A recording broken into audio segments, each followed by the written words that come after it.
नमस्कार, स्वागत है आप सभी का इंडिया न्यूज उत्तर प्रदेश उत्तराखंड देख रहे हैं आप और मैं हूं आपके साथ शगुन सिंह। बुलेटिन का आगाज करेंगे लखनऊ से आ रही इस वक्त की बड़ी खबर के साथ। अंसल कंपनी के खिलाफ 9 और एफआईआर दर्ज। गॉल सिटी थाने में 9 और एफआईआर दर्ज कराई गई है। पीड़ितों ने 1.5 करोड़ रुपए की ठगी का आरोप लगाया है। कंपनी मालिक, अधिकारी, कर्मचारियों पर यह आरोप लगाया गया है। लखनऊ से इस वक्त की बड़ी खबर आपको बता रहे हैं, जहां पीड़ितों ने 1.5 करोड़ रुपए की ठगी का आरोप लगाया है।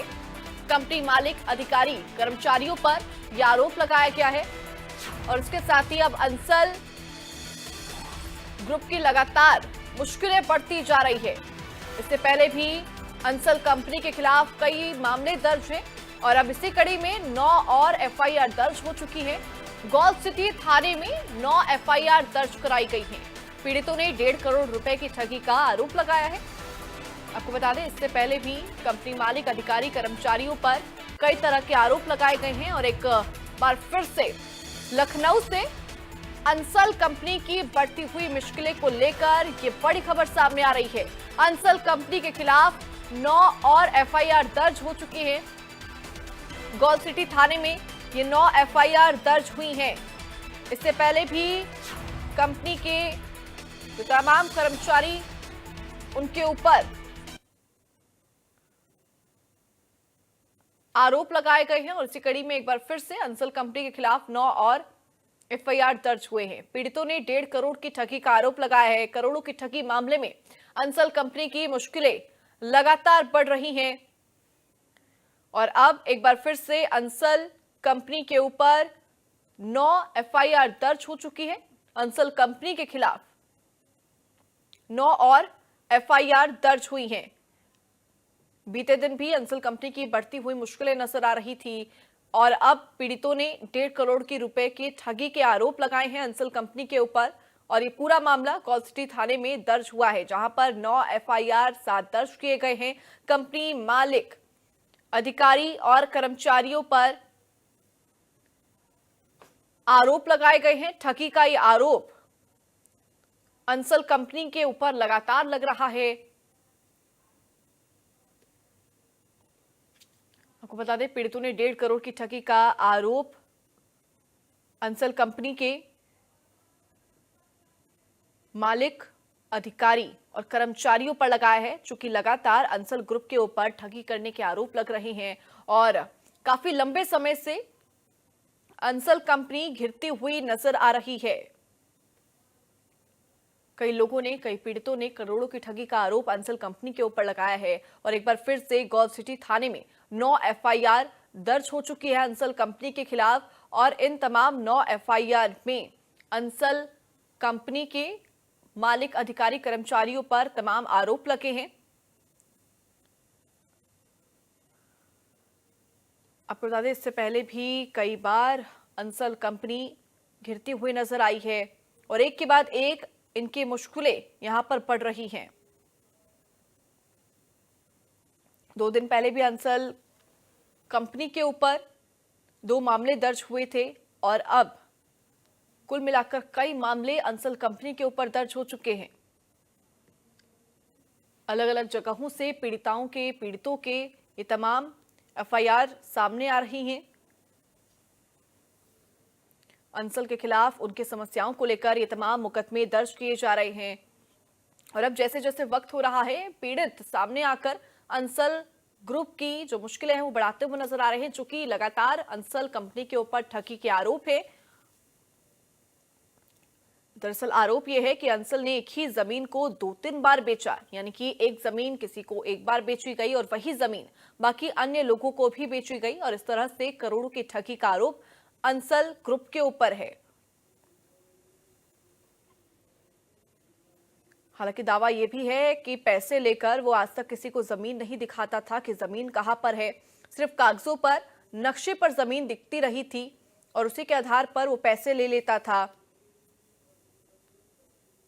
एक ही जमीन को कई लोगों को बेचने का अंसल ग्रुप के ऊपर यह आरोप है।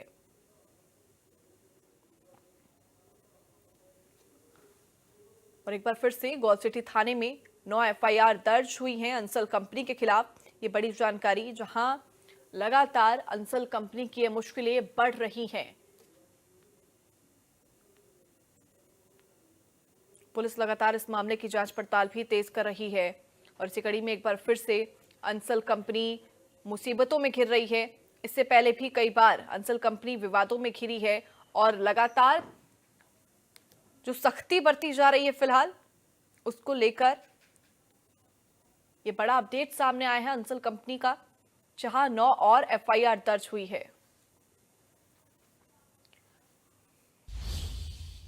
ज्यादा जानकारी के लिए सहयोगी हमारे अभिषेक जुड़ गए हैं, उनका रुख करते हैं। अभिषेक, बीते दिन भी अंसल कंपनी की जो मुश्किलें थी वो बढ़ रही थी, कई और एफआईआर उनके ऊपर दर्ज हुए थे और एक बार फिर से अंसल कंपनी के खिलाफ 9 एफआईआर दर्ज हो चुके हैं। बिल्कुल, देखिए अंसल की मुश्किलें लगातार हर दिन के हिसाब से बढ़ रही हैं और इस बात में कोई दो राय नहीं कि बढ़ती हुई एफआईआरों से अंसल की जो होने वाली शिकायतों की संख्या, एफआईआरों की संख्या है वो 40 के ऊपर पहुंच गई, यानी हाफ सेंचुरी पार कर रही है। इससे आप उम्मीद लगा सकते हैं कि लखनऊ में हुई पहली एफआईआर के बाद अब जिस कदर एफआईआर की संख्या बढ़ रही है उससे साफ पता चल रहा है कि अंसल ने किस तरह लोगों से झूठा वादा किया था और एक एक करके वो लोग अब सामने आ रहे हैं और शिकायत दर्ज करा रहे हैं और पुलिस भी एक के बाद एक एफआईआर लिख रही है। उम्मीद ये की जा रही है कि अभी तो ये सिलसिला लखनऊ में ही शुरू है, लेकिन लखनऊ में ही महज पूरे उत्तर प्रदेश में तकरीबन 7,000 से ज्यादा लोग हैं जिनको इस तरह के वादे किए गए थे, जिन्होंने पैसे इन्वेस्ट किए थे और जिनसे वादा खिलाफी की गई। प्लॉट, घर, मकान, जमीन के अलावा दुकानों का वादा करके उनसे पैसे लिए गए थे, लेकिन उन्हें कुछ भी नहीं मिला है में। लिहाजा ये लोग अब सामने आ रहे हैं और लगातार शिकायतें दर्ज करा रहे हैं। अभिषेक, अगर आसान भाषा में इस पूरी ठगी को समझा जाए कि कैसे अंसल कंपनी इतनी बड़ी संख्या के अंदर लोगों को ठग रही थी, करोड़ों की ठगी यहां पर की गई है, तो किस तरह से इस पूरी मामले को समझाया जा सकता है? एक बार दर्शकों को समझाएं। देखिए 2012 में अंसल ने दावा किया कि उत्तर प्रदेश की पहली हाईटेक सिटी वो तैयार करेंगे लखनऊ में। 70% एरिया ग्रीन बेल्ट का रहेगा और बाकी रिहायशी एरिया। हर किसी का सपना होता है कि वो जिस इलाके में रहे वहाँ खूबसूरती हो, वहाँ ग्रीनरी हो, वहाँ पेड़ पौधे हो, स्वच्छ वातावरण हो। इस तरह की बातों का वादा किया और साथ ही साथ एक और पुख्ता वादा जिसकी वजह से लोग इस झांसे में इतनी तेजी से आए।